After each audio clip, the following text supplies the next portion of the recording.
Wait a moment, get the camera straight. Hello, my name is Crystal, Chrissy for short. It is the 16th of August 2018. It's a lovely Thursday morning. My neighbour Gail has gone out, so I expect in a taxi. As I said, she pencils her eyebrows in. I've got a full lot of hair on my eyebrows, as you can see, they're quite thick. And she's got a bob haircut, and my hair is long. Yesterday I went for therapy at St Barnabas House. You'll have to excuse me, every time I try to speak either a kid starts screeching or a dog barks and people make noise, so I'm trying to speak over ignorant people making a load of noise outside. So yesterday I went on the train to Gillingham, to St Barnabas House, which is in Duncan Road, Gillingham, near Gillingham Road where Chris took me in his blue car with the baby seat in the back.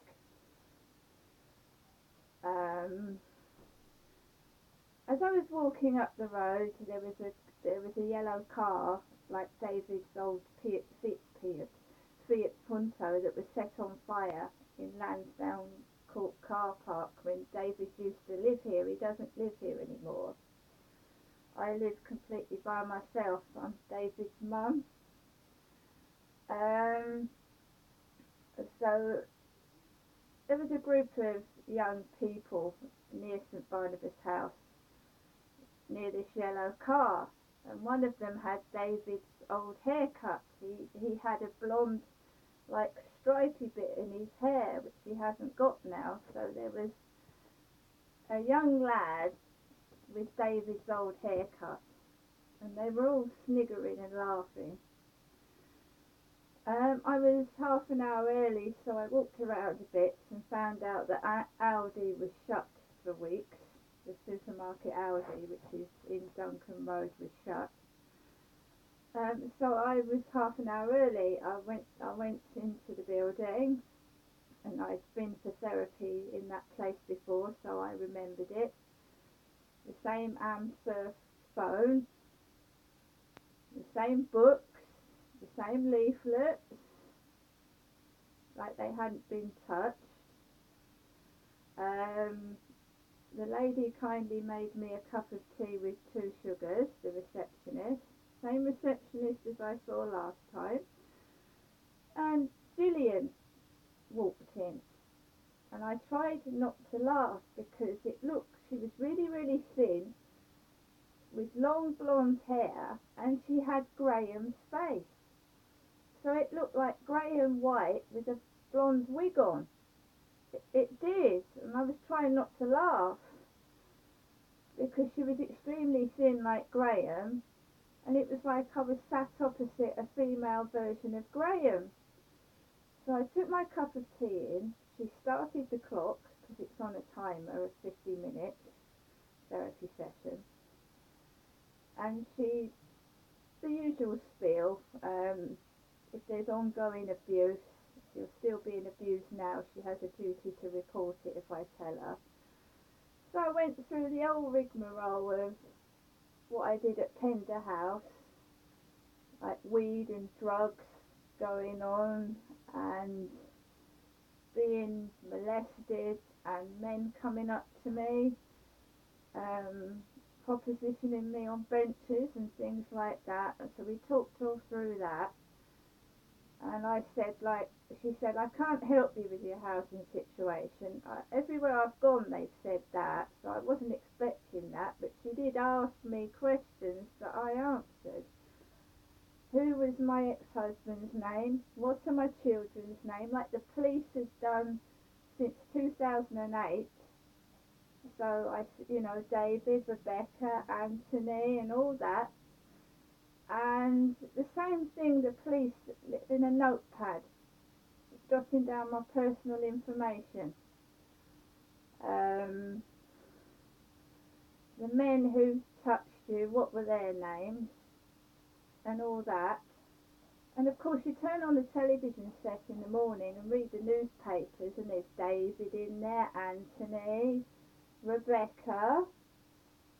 I've just watched the Jeremy Kyle show this morning, because I like that program.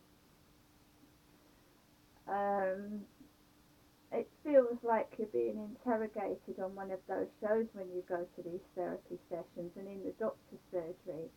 Wait a minute, let me finish, let me speak. And you call darling a lot. So I gave out all this personal information, what medication I was on, where I'd gone for mental health issues in the past, like anxiety and depression. And she turned around and she said, well, we're going to have, it's 12 sessions, you've had this one, so you've got 11 more. I haven't got a card at the moment, so I'm going to write it all down on a piece of paper.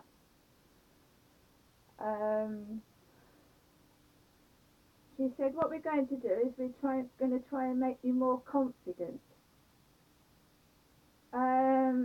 I need help with getting out of my housing situation.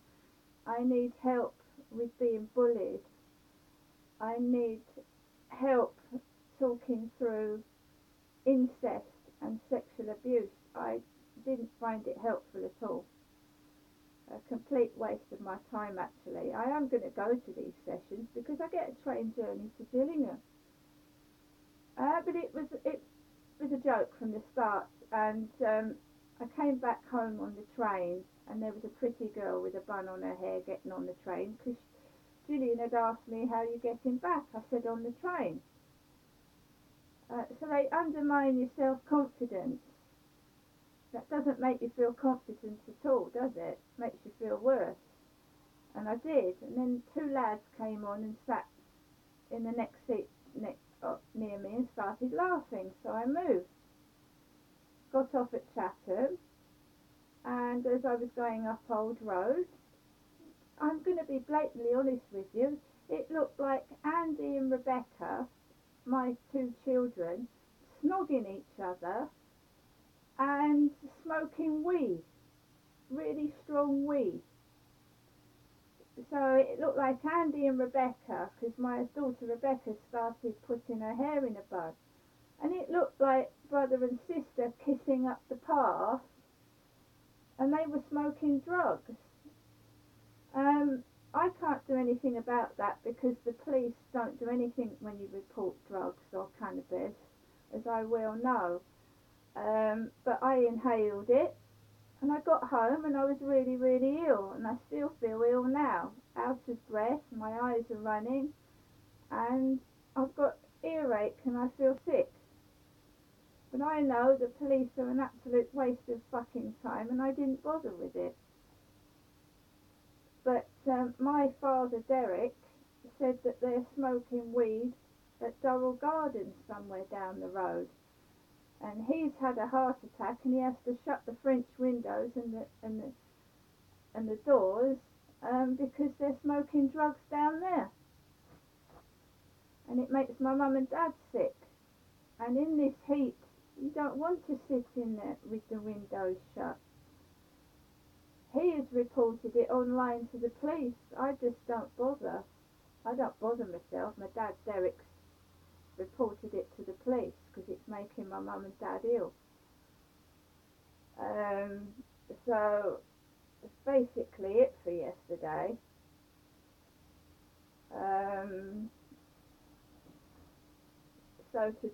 There's banging outside, someone like hammering something, and I feel sick.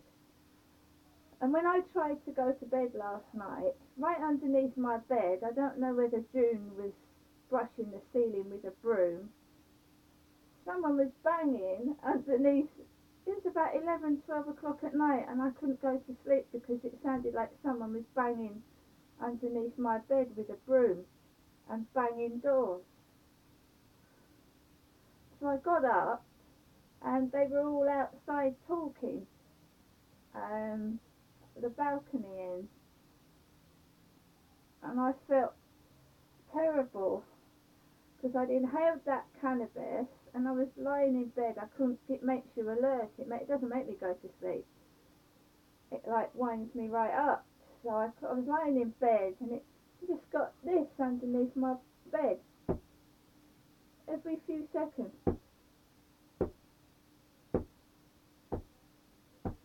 So I couldn't sleep. I finally got to sleep for about a couple of hours at 3 o'clock in the morning. And that's what happens after you tell people in a therapy session about what's been going on in your life. Everything gets 10 times worse. Earlier on, the baby went, or a child outside, either next door or the window down, went out the window. Gillian said to me, maybe they'll all get fed up and start bullying someone else, because I told her they bullied Beverly and called her Olive. And I said, now they're doing it to me. She said, well, perhaps, they'll give up and find someone else to bully. And I just said, I don't think so, because they're evil bastards.